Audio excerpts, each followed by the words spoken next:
आदाब नाज़रीन, सिटीज में आपका खैर मकदम है। जिला पुंछ की तहसील सुरंगकोट मेन बाजार में वहां के मुकामी लोगों ने डीडीसी मेंबर शाहनवाज चौधरी की क़यादत में सरकार के खिलाफ जोरदार एहतजाज किया और कहा कि जब तक हमें इंसाफ नहीं मिलता तब तक हम भूख हड़ताल पर बैठे रहेंगे। शाहनवाज चौधरी और सीनियर एडवोकेट शिराज बजाज ने कहा कि सरकार ने आज तक हमें हर चीज से महरूम रखा है और हमारा हक क्यों दबाया जा रहा है। सरकार हमारी तरफ तवज्जो क्यों नहीं देती। हाड़ी मड़ोट से सरपंच सिकंदर नूरानी ने सरकार से कहा कि जब तक हमारी सांसें चल रही हैं हम अपने हक के लिए सरकार से लड़ते रहेंगे। आगे देखिए हमारे नुमाइंदा तालिब चौधरी की ये रिपोर्ट। जिला इंतजामिया, एसडी इंतजामिया, डिस्ट्रिक्ट एडमिनिस्ट्रेशन, बीरका सीएमओ, डीसी पुंछ, जिला इंतजामिया, तहसील इंतजामिया, लोगों के केसीसी के लोन, लोगों के केसीसी के लोन माफ करो, लोगों के दुकानों के लोन माफ करो, लोगों के सारे कर्जे माफ करो, मुतासरीन के कर्जे माफ करो, मुतासरीन को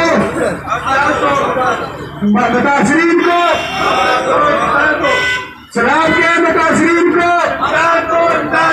सुरंगकोट के तमाम मुतासरीन को कुशाना से लेकर कलाई तक हटा के जिला पुंछ में जितने भी लोग मुतासरीन हुए हैं, सरकार को उनको जल्दी से जल्दी मुआवजा देना चाहिए और जो इक़दाम सरकार को जल्द उठाने चाहिए थे वो न उठाकर सरकार ने सिर्फ यहाँ अपना वक्त बर्बाद किया है एक आधा दिन, बल्कि यहाँ जो रोड कनेक्टिविटी खत्म हो चुकी है उसको टेम्परेरी तौर पर बहाल करना चाहिए था। और लोगों ने रात गुजारी छत के ऊपर जाकर बड़े दुख से यह कहना पड़ा अभी तक कोई भी एडमिनिस्ट्रेशन या इनको कोई भी एलजी इंतजामिया किसी ने भी इनको कोई इंसाफ देने की कोशिश न की। तो मैं बड़ा खुश हूँ, हमारे डीडीसी मेंबर शाहनवाज साहब यंग भी हैं, नौजवान भी हैं और आज भी इस आवाम से बचे हैं। इस तरह के लीडर मैं मुबारकबाद देता हूँ इनको कि जो इनके यहाँ सुरंगकोट के आवाम के दुख दर्द में शामिल है इस वक्त तक। गुजारिश है मेरे डीसी साहब पुंछ से, वो आए हैं शायद सलई तक आए थे, सुरंगकोट में आए हैं, इन लोगों का दुख दर्द हार जानने के लिए शायद आ गए हैं यहाँ, तो यहाँ भी आना चाहिए, इनके शाहनवाज साहब के पास भी आना चाहिए उनको। सीधा आप जो है जेलों में डालना है डाल दो,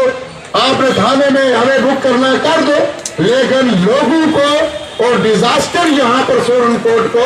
हम इंशाअल्लाह जो हमारी आवाज आखिरी होगी तब तक हम लड़ेंगे। इसको डिजास्टर ये हमारा हक है, फंडामेंटल राइट है, कॉन्स्टिट्यूशन ऑफ इंडिया हमें इजाजत देता है, पीसफुल तरीके से हम कर रहे हैं, इसको करेंगे और आपका साथ देंगे। तमाम लोग हमारे साथ इस ये भूख हड़ताल आप समझे, हम सुबह से प्यासे भूखे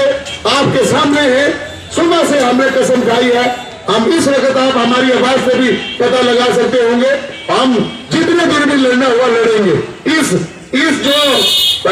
मैं कहूँगा बकवास जो सरकार है इसके खिलाफ जब तक हम लड़ते रहेंगे इंशाअल्लाह। हम लोगों को हमेशा इग्नोर किया गया, हमेशा हमें तीसरे दर्जे के शायरी मान के फिर जगाओ जिंदा दिल जिया करते हैं, मुर्दा दिल के हाथ जिया करते हैं। अपने लिए तो सारी दुनिया जीती है, दूसरों के लिए भी जीना सीखो और अपने इस दुख की घड़ी में एक दूसरे अपने भाइयों के साथ शामिल हो जाए और इस लड़ाई को मुकम्मल बनाए, इस लड़ाई को और मजबूत बनाए। जितनी ये मजबूत लड़ाई होगी और उतनी मजबूती से सरकार आपकी बातें सुनेगी और आइंदा से आपको जो है कोई परेशानियों का सामना कभी भी नहीं करना पड़ेगा। हालांकि 2014 में जब ये 2014 के साल में भी सरकार ने यहाँ आके बहानेबाजी ड्रामे करके तो सिर्फ फाइलें बनानी शुरू की थी, वो फाइलें आज तक लोगों की जो है वो बंद किस्तों में बसों में बंद है और ना ही किसी को कोई मुआवजा दिया गया और ना ही किसी को